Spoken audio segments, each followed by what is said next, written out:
छात्रों, आपको मेरे इस चैनल में हार्दिक स्वागत है। मैं अभी आपको स्वर संधि पढ़ाने जा रहा हूँ।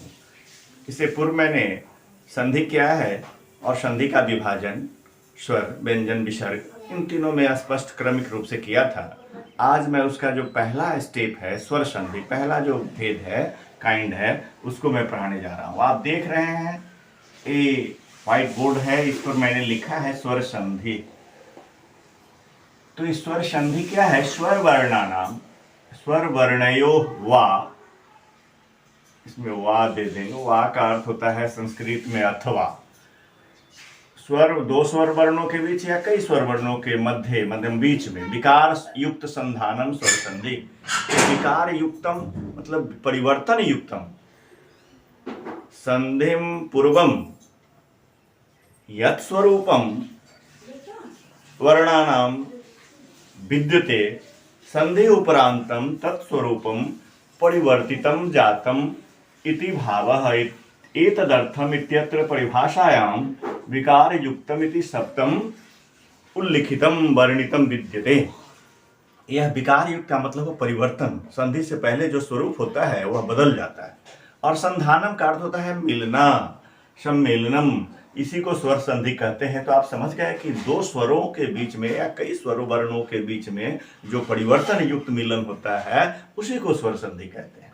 इस हिंदी में भी मैंने इसको लिख दिया है कि दो स्वर वर्णों के बीच विकार या परिवर्तन युक्त मिलन स्वर संधि कहलाता है। इसमें कंडीशन है कि एकदम दोनों तरफ स्वर वर्ण ही होने चाहिए।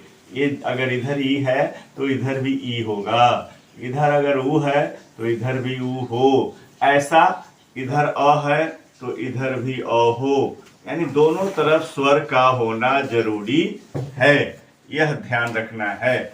या इधर अ है तो इधर ई हो, यानी स्वर ही हो। ऐसी जो संधि होगी उसको हम स्वर संधि के नाम से जानेंगे। तो इस स्वर संधि स्पष्ट हो गई। अब इसके 5 भेद किए गए।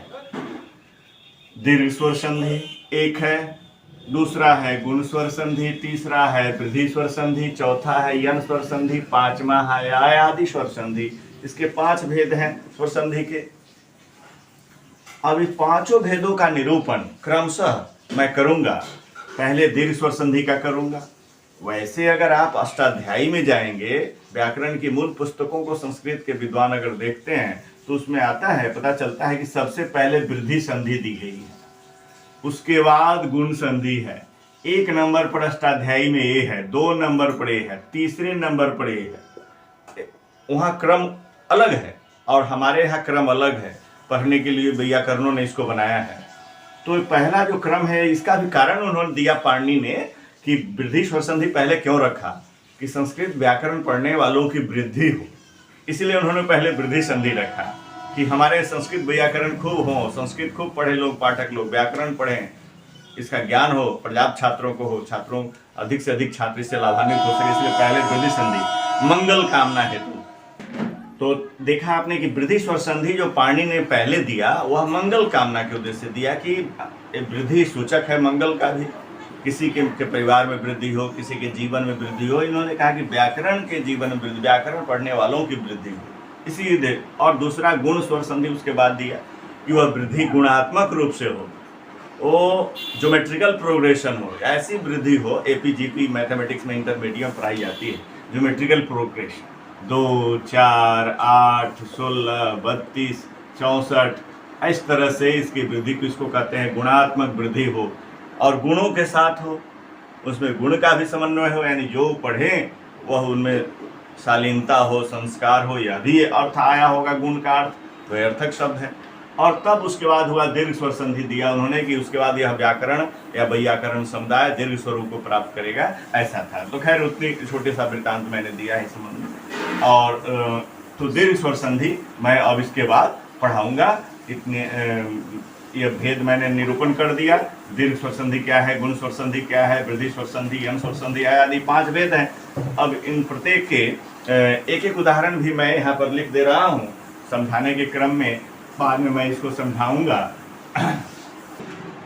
आपने देखा कि अभी मैं दीर्घ स्वर संधि को लिया हूँ जो उसके पहले भेद हैं, परंपरा अनुसार से ही पढ़ा रहा हूँ। जो पहले दीर्घ स्वर संधि पहले होती है तो मैंने दीर्घ को ही लिया। इसका सूत्र है, फॉर्मूला है अकः सवर्णे दीर्घ। सभी जानते हैं, सर्वे जानन्ति। ये छात्राः सन्ति सम्प्रति, ये विद्वांसः सन्ति, ये संस्कृतज्ञाः सन्ति, ये संस्कृतानुरागिणः सन्ति। सर्वे जानन्ति अकः सवर्णे दीर्घ। हिंदी भाषायाः विद्वांसो अपि अस्मिन् संदर्भे सम्यक् जानाति अकः सवर्णे दीर्घ। अब मेरा पहले भी बता चुका हूँ कि यह क्या है। तो ये पाणिनि का जो क्रम है अष्टाध्यायी का 8 अध्याय है, तो ये 6ठे अध्याय में पहले पाद का 101वां सूत्र है। 6ठा अध्याय है, 6 है, अंग्रेजी में लिखा हूँ मैं, और पहले पाद है। उस प्रत्येक अध्याय 4 पादों में बटा हुआ है। 8 अध्याय है तो 6ठे अध्याय के 4 पादों में प्रथम पाद में है और सूत्र संख्या है 101। इस सूत्र को वहाँ मिलेगा आपके पाणिनि के अष्टाध्यायी। इसकी व्याख्या मैंने की है, अकः सवर्णे अचि परे पूर्व परयोर दीर्घ एकादेशः स्यात्। अब अकः सवर्णे अचि पड़े कहता है। अकः पहले हम जाने कि अकः है क्या। तो अकः का अर्थ होता है अक प्रत्याहार से। पंचमी है अक प्रत्याहार, यहाँ पंचमी लगी हुई है, षष्ठी में भी होता है लेकिन यहाँ पंचमी है। अक प्रत्याहार से अचि पड़े, सवर्णे अचि पड़े, ये इतना तक एक साथ। फिर सवर्णे अचि पड़े, कहा कि सवर्णे अचि परे का अर्थ हुआ कि समान स्वर वर्ण बाद में रहने पर। सवर्णे अचि परे का अर्थ हुआ समान स्वर वर्ण बाद में रहने पर। अक प्रत्याहार से परे यानी बाद में, समान स्वर वर्ण बाद में रहने पर सवर्णे अचि परे पूर्व परयोर कहता है। पूर्व परयोर, जैसे मान लीजिए अगर यहाँ अ है और यहाँ पर आ है तो कहता है पूर्व ये हुआ, अब पर ये हुआ। इसको पर कहते हैं, इसको पूर्व कहते हैं। तो पूर्व और पर दोनों के स्था पूर्व परयोर दीर्घ। दीर्घ, दीर्घ कौन है इसमें? ये ह्रस्व दीर्घ है तो दीर्घ ये है। तो कहता है दीर्घ एक आदेश है, एक आदेश हो गया। दोनों मिलकर के एक आदेश हो गया, इसको कहेंगे एक आदेश। कैसा एक आदेश? दीर्घ एक आदेश। ये आही होगा, कहता है सूत्र की आही होगा। पूर्व और पर दोनों के स्थान में पर दीर्घ एक आदेश ही होगा, यानी जो दीर्घ स्वरूप होगा। अगर कहीं भी आप देखते हैं जैसे ई है और ई है तो कहता है कि दोनों स्थान पर अलग अलग हैं, एक ह्रस्व एक दीर्घ है, लेकिन होगा तो दीर्घ ही होगा, ऐसा ही होगा। इसी को कहते हैं दीर्घ एकादेश। इसी का नाम है कि हर परिस्थिति में ह्रस्व दीर्घ मिले, वो मिलेगा, बनेगा, दीर्घ एकादेश ही होगा। इसको मैं कई तरह से और भी बता सकता हूँ। जैसे मान लीजिए अ है और यहाँ पर अ है तो फिर भी आ होगा। अगर यहाँ पर आ है, यहाँ अ है, फिर भी आ होगा। अगर यहाँ पर मान लीजिए कि आपको अ है और यहाँ आ है, फिर भी आ होगा। अगर दोनों तरफ आ है फिर भी आ ही होगा। यही दीर्घ एकादेश का अर्थ हुआ। ये आप देख रहे हैं जो इस समझने के लिए इसको समझना जरूरी कि हर परिस्थिति में आप देख रहे हैं दीर्घ ही हो रहा है। हर परिस्थिति में दीर्घ एकादेश इसी को कहते हैं कि हर परिस्थिति में दीर्घ हो रहा है, इसी को दीर्घ एकादेश कहते हैं। पूर्व और पर समान अक प्रत्याहार से परे। अब अक प्रत्याहार क्या है यहाँ पर थोड़ा सा मैं लिख देता हूँ। अक प्रत्याहार में जो वर्ण आते हैं अ, ई, उ,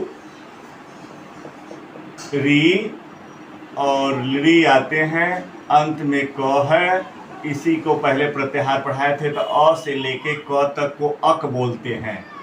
ये अक है, अ से लेके क तक। तो अंतिम जो वर्ण है इसकी गिनती नहीं होती है, वो केवल डिमार्केशन लाइन है, केवल मात्रात्मक है, बोध कराने के लिए। हलंत्यम से इसकी इत संज्ञा होकर लोप हो जाती है। ये इतना ही को अक बोलते हैं। अ, ई, उ, री, ली, क को छोड़ देंगे। गिनने के क्रम में वह केवल मात्रात्मक है, उसका हलंत्यम सूत्र से लोप हो जाता है। तो अक प्रत्याहार में ये 5 वर्ण आते हैं अ, ई, उ, री, ली। री, ली को भी संस्कृत में स्वर माना गया, हिंदी में नहीं है, लेकिन संस्कृत में वो री, ली और दोनों पर सवर्ण है, री और ली। कात्यायन एक वार्तिक दिया, री ली वर्णयोर मिथः सावर्ण्यम वाच्यम, कि री और ली इन दोनों वर्णों को सवर्ण समझो, इनकी सवर्ण संज्ञा हो, ये सावर्ण्यम वाच्यम इनकी सवर्ण वाचकता हो। तो ये री और ली सवर्ण भी हैं, तो अ यू री ली इसी को अक प्रत्याहार कहते हैं। इसके बाद यानी ए ही वर्ण हो। और आपको मैंने पहले भी बताया है कि हरस्व वर्ण है, यहाँ हरस्व से दीर्घ का भी ग्रहण होगा, हरस्व से दीर्घ का भी ग्रहण कीजिएगा, क्योंकि दोनों स्वर्ण होते हैं, जहाँ से हरस्व वर्ण का उच्चारण होता है वहीं से दीर्घ का भी होता है, इसलिए हरस्व कहने से दीर्घ का भी ग्रहण होता है। और विश्लेषण करेंगे तो आप अक प्रत्याहार के बारे में, तो इन पांचों वर्णों के जो स्वरूप हैं इसको आप स्ट्रक्चर रूप में भी लिख सकते हैं, स्ट्रक्चर के रूप में भी आप इन्हें लिख सकते हैं। जैसे अब मैं आपको लिखा बताता हूं कैसे लिखेंगे, तो देख लीजिए। और ऐसे लिख दीजिए, बराबर आ ए हुआ।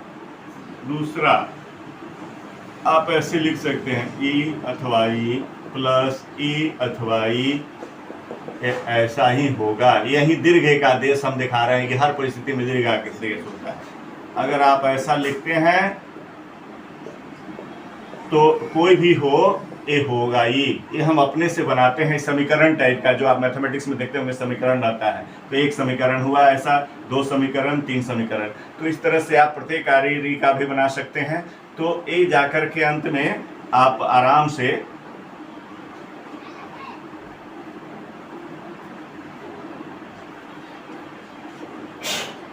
ऐसा आप कर सकते हैं। ए री ही होगा, ये देख रहे हैं आप, तो ये अकह सवर्ण दीर्घ समझ में आ गई होगी। और इतना व्याख्या, इसका नियम कानून, इसके बिना उदाहरण के कोई नियम पुष्ट नहीं होता है,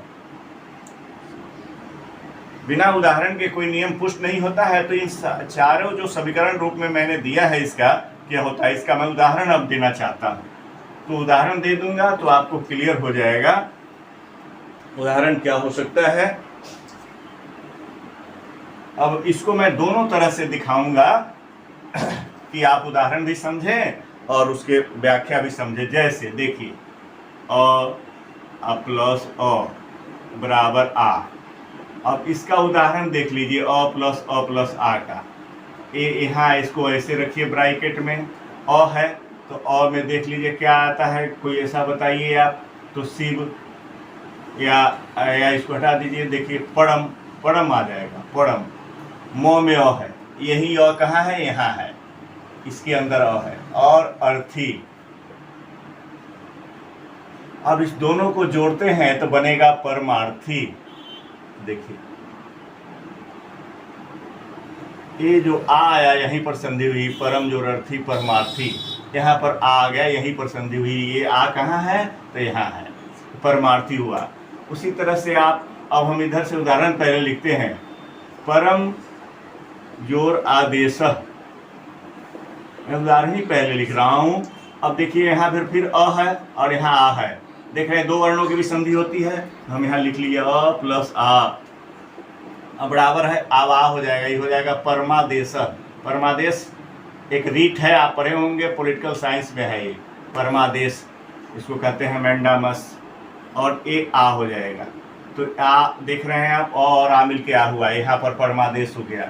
इसी प्रकार से आप ई का भी एक दो उदाहरण मैं दे रहा हूँ। जैसे गिरी जोर ईस, ये बनता है गिरीश।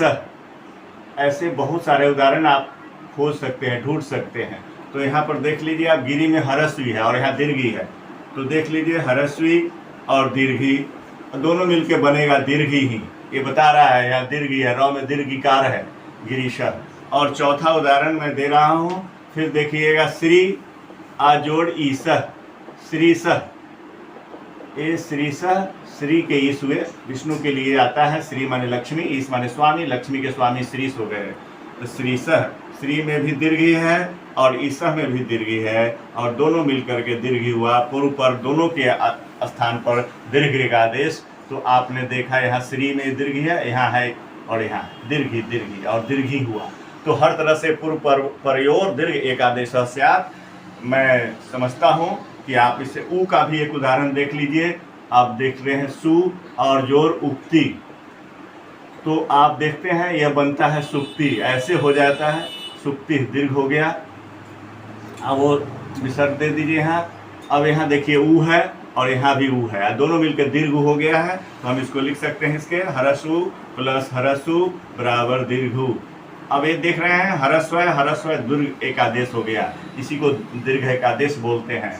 और बहुत सारे उदाहरण आप इस तरह से आप दे सकते हैं। वधु जोर उत्सव, वधु रिसेप्शन जो लोग बनाते हैं, वधु जोर उत्सव, वधुत्सव, वधु के आने पर जो उत्सव मनाया जाता है वधुत्सव कहते हैं उसको। ये वधुत्सव, यहाँ पर देख रहे हैं ऊ है तो इसको लिख लीजिए, ये दुर्गु है, वधु में दीर्घु, प्लस उत्सव में हरसु है, दोनों मिलकर लेकिन दीर्घे हो रहा है।